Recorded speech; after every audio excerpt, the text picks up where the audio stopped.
Madhumati bank road two পার্লামেন্টে এই মুহূর্তে আমাদের সাথে যুক্ত আছেন এনসিপির কেন্দ্রীয় যুগ্ম মুখ্য সমন্বয়ক ও মেহেরপুর 2 আসন এনসিপি মনোনীত প্রার্থী অ্যাডভোকেট শাকিল আহমেদ।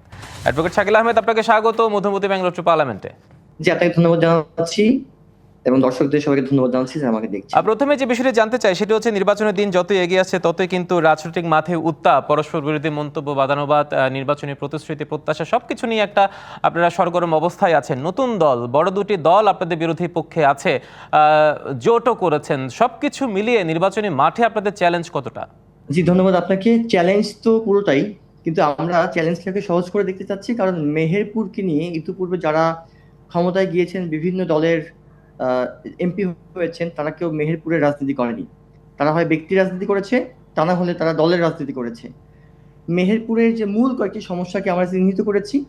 আমি ইতিমধ্যেই 13টি দফার একটি ইশতেহার ঘোষণা করেছি। সেখানে মেহেরপুরের মূল সমস্যা হচ্ছে আমাদের তরুণদেরকে কোনো দাম দেওয়া হয় নাই। তরুণদেরকে পলিসি মেকিং এর কথা বলেছি। তরুণদেরকে শিক্ষার ব্যবস্থা, তাদের কর্মসংস্থানটা নিশ্চিতের কথা আমি বলেছি। আমাদের মেহেরপুরে কৃষি প্রধান এলাকা, কিন্তু এই মেহেরপুরে কৃষকদের জন্য কোনো ভালো অবস্থা নেই। সেখানে নেই কোল্ড স্টোরেজের পর্যাপ্ত ব্যবস্থা, নেই তার সার পাওয়ার, তার বীজ পাওয়ার, কিংবা তার কৃষি প্রোডাক্টটা বিক্রির ফুল নিশ্চয়তা। এখানে দেখা যাচ্ছে বিভিন্ন রাজনৈতিক দল তার নেতৃবৃন্দদেরকে দিচ্ছে। আমরা দেখেছি সেখানে বিএনপি বলেন, জামাত বলেন, সবাইকে দেখেছি তার নেতাদেরকে দেওয়া হচ্ছে। নেতার আত্মীয়রা পাচ্ছে বীজ, সার পাচ্ছে, কিন্তু সাধারণ কৃষকরা কিন্তু পাচ্ছে না। আমি গত কয়েক মাস ঘুরেছি, বিভিন্ন এলাকায় ঘুরেছি, সব জায়গায় যাওয়ার চেষ্টা করেছি। কৃষকদের যে বুক ফাটা কান্না দেখেছি, তাদের যে একটা কষ্ট দেখেছি, যে আমি গরিব মানুষ, আমি মূল কৃষক, কিন্তু আমাকে বীজ দেওয়া হয় না, আমাকে সার ঠিক মতো দেওয়া হয় না, কিন্তু ওই নেতার আত্মীয় কিংবা তার রিলেটিভ সে সার নিয়ে যাচ্ছে, আমি ঠিক মতো আমার জমিতে চাষ করতে পারছি না। আমরা কিন্তু এই কথা বলেছি। দ্বিতীয় যে বিষয়টি খুব গুরুত্বপূর্ণ আমার মেহেরপুরের জন্য, সেটি হচ্ছে আমার এই মেহেরপুরে এবার সবচাইতে বড় মেকানিজম করবে ভোটে তরুণরা, ফার্স্ট টাইম ভোটার যারা। আপনি জেনে থাকবেন আমার মেহেরপুর 2 আসনে প্রায় 75,000 ফার্স্ট টাইম ভোট দিবে।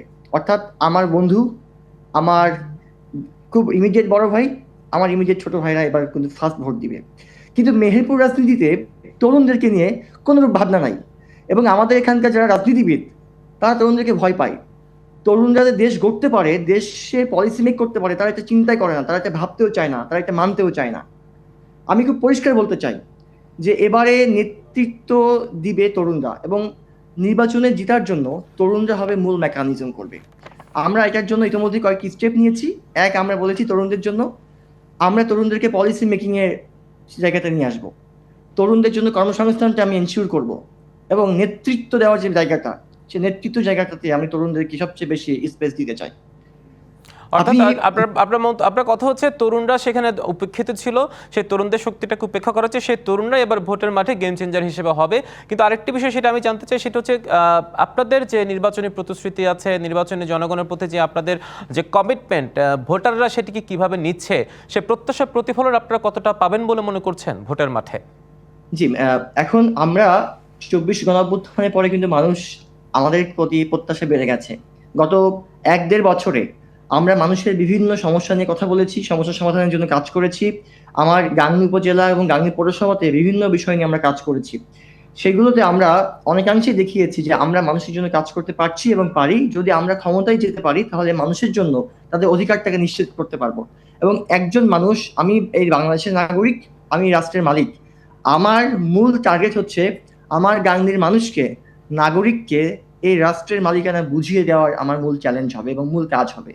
একই সঙ্গে গাংনীর মানুষের যে বিভিন্ন দুর্দশা রয়েছে, এখানে আমরা বিভিন্ন অ্যাডমিনিস্ট্রেশনের কাছে কাজ করতে গিয়ে মানুষ হয়রানির শিকার হয়, এটাকে জিরো টলারেন্সের মধ্যে নিয়ে আসা হবে। এবং আমাদের এখানকার কৃষিভিত্তিক জায়গাগুলোতে কৃষি বিপ্লব আমরা করব, যে কৃষি বিপ্লবের মধ্য দিয়ে কৃষকদের সকল সমস্যার সমাধান হবে।